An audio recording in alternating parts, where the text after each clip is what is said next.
스타게이트 프로젝트와 또 이 중국의 딥시크 이렇게 AI 관련해서 또 미국과 중국의 패권 다툼이 계속해서 심화될 것이라는 그러한 전망들이 나왔는데요.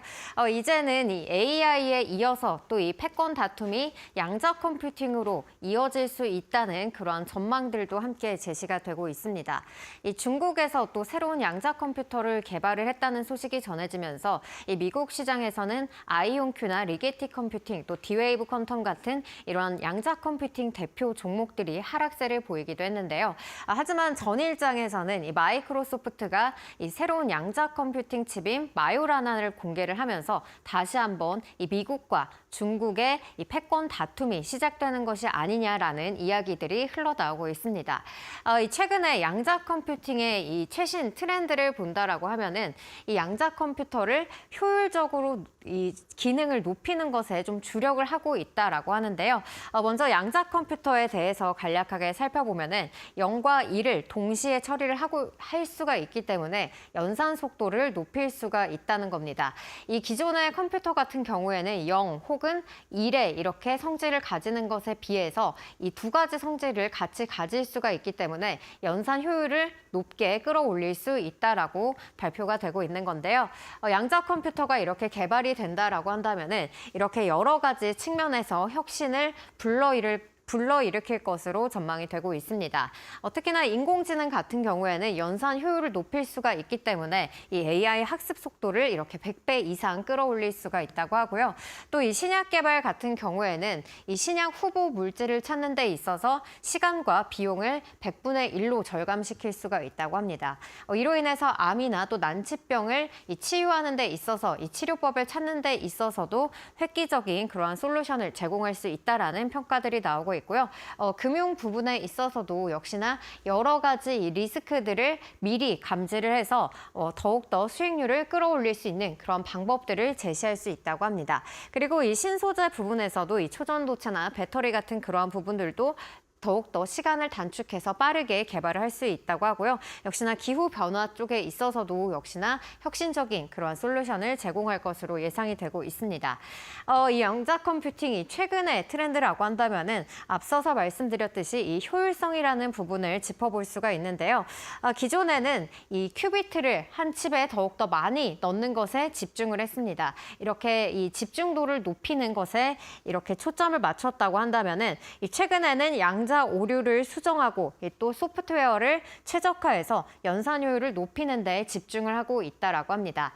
최근에 AI 시장에서는 또 AI 성능을 높이는 파라미터 수를 높이는 것보다는 기존에 이 가지고 있는 성질에서 효율을 끌어올리는 그러한 모델들이 또 주목을 받고 있다고 하는데요. 그 부분이 좀 대표적인 부분이 중국의 이 딥시크라고 볼 수가 있겠습니다. 이렇게 딥시크로 인해서 앞으로 더욱더 효율적인 부분에 있어서 양자 컴퓨팅도 초점이 맞춰질 것이다라는 전망들이 우세한 상황입니다. 그렇다면 다음 장 보시면서 이 마이크로소프트의 이 마요라나 칩에 대해서도 살펴보시죠. 네, 마요라나 같은 경우에는 이 단일 칩에 이 100만 큐비트 이상의 이렇게 이 100만 큐비트 이상을 탑재할 수 있는 것으로 알려져 있습니다.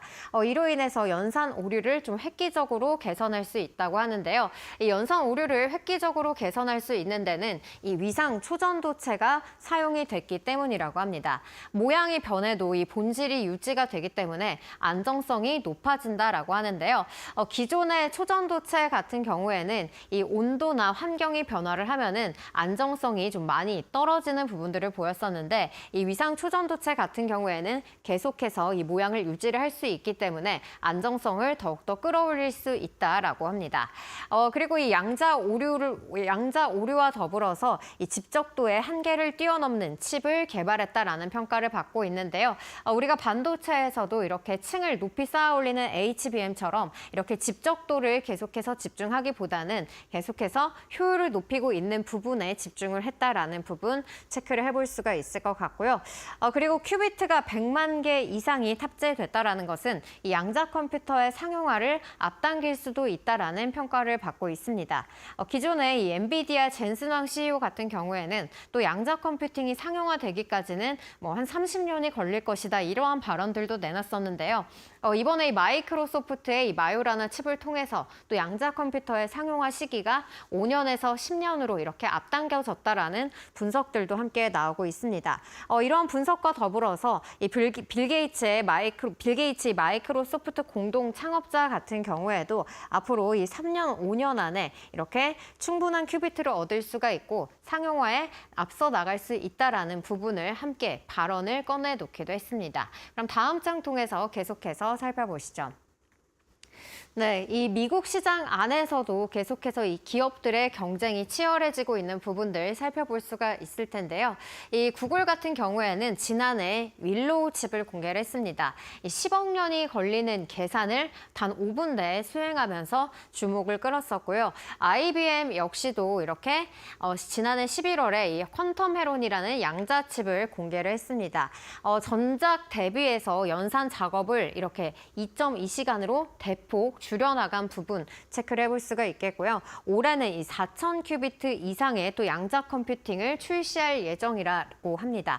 IBM 같은 경우에도 계속해서 연산 오류를 줄이고 효율화를 높이기 위해서 이 업스케일링 양자 컴퓨팅에 계속해서 집중하고 있다라는 이야기들이 흘러나오고 있고요. 2029년까지 이 오류 수정이 가능한 양자 컴퓨터 개발을 목표로 하고 있다라는 소식을 전했습니다.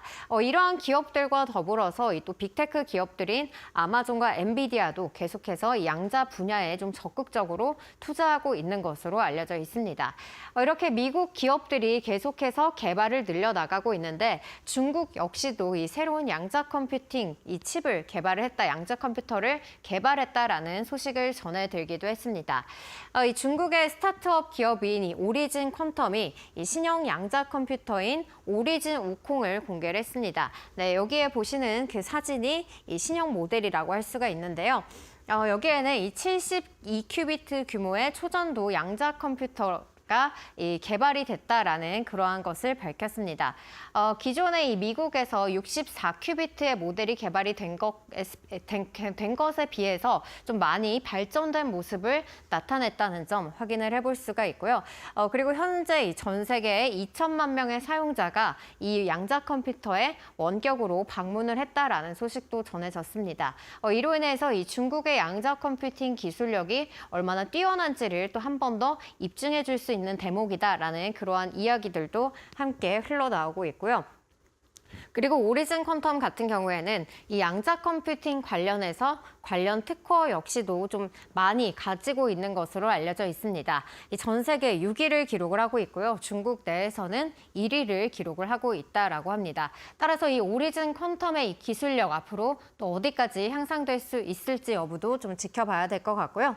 그리고 중국 같은 경우에는 이 국가적으로도 양자 기술에 이 대규모의 금액을 투자하고 있는 것으로 알려져 있습니다. 현재는 이 $150 이상을 투자하는 것으로 발표가 되기도 했습니다.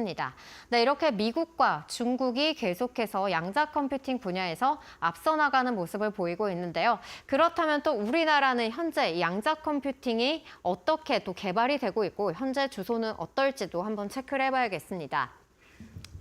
네, 먼저 이 미국이 양자 컴퓨팅 분야에서는 1위를 기록을 하고 있고요.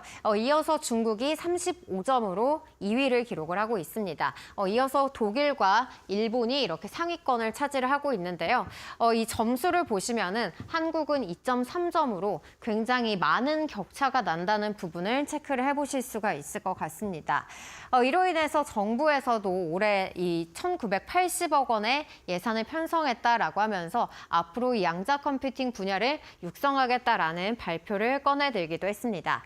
이로 인해서 2030년에 상용화를 목표로 이 1000큐비트급의 초전도 중성 원자 방식의 양자 컴퓨팅 핵심 기술을 또 예타 사업을 함께 추진하고 있다라고 발표하기도 했습니다. 이렇게 막대한 예산을 좀 편성한다라는 소식이 들려왔는데요. 하지만 이 업계 전문가들은 이 투자 규모가 굉장히 다른 국가에 비해서는 미미하다라는 점을 지적을 하고 있습니다.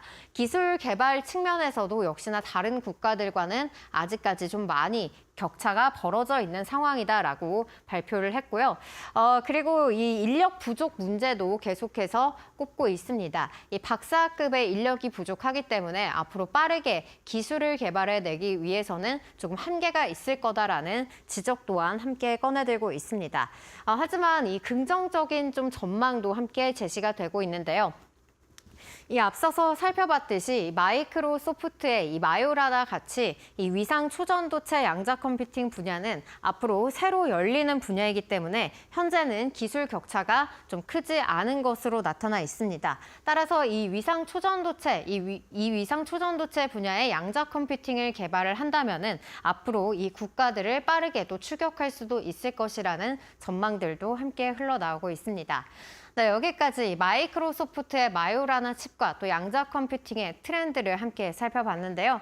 계속해서 이 모든 전 세계를 지배하고 있는 이 과학기술 분야를 미국과 중국이 계속해서 양분하고 있는 듯한 모습이 나타나고 있습니다. 그렇다면 여기에서 또 우리나라는 어떻게 기회를 찾아봐야 될지 굉장히 고민이 되는 시점인데요. 또 앞으로 양자 컴퓨팅이 이 시장을 또 어떻게 움직일지도 계속해서 체크해 보면 좋을 것 같습니다. 여기까지 사인이었습니다.